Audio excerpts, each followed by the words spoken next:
21 часот и 10 минути. Ова е првата интервенција на полицијата од стартот на полицискиот час. Метеж од возила на крстосницата кај Скопската железница.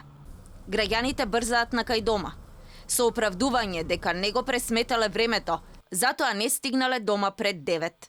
Дали знаете дека после 21 е забрането движење? Да, само си идеме до станото. Значи, Господин Јован, сега сте опоменат, но не се случи во. Екипата на Алфа синоќа обиколи неколку полициски пункта низ главниот град. Втора локација е Зоолошка. Овде е мирно. Интервентна и сообраќајна полиција на терен. Министерот за внатрешни работи во посета на полицајците и со поддршка за нивната работа. Рече 7 часа има поминато, како ви се впечатоци? Се почитува? Мислам да. Продолжуваме понатаму. Следна локација е Шуто Оризари. Овде полицијата има најмногу работа.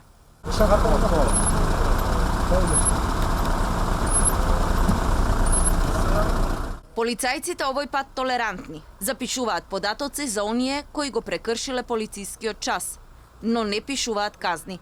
Предупредување вечерва ќе нема.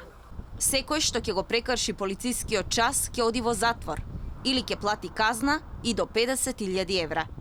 За фирмите кои ќе прекршат полициски час, казната е $500.000 евра. Но апсења имало и синоќа, информираше денеска министерот Чулев. Од слобода лишија вкупно 18 лица.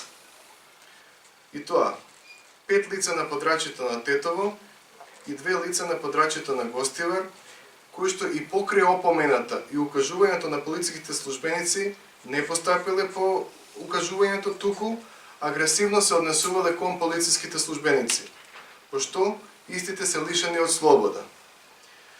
На територија на Куманово пак се лишени од слобода 2 лица, кои што не ја почитувале забраната за движење, меѓутоа кај кои е најдено и оружје.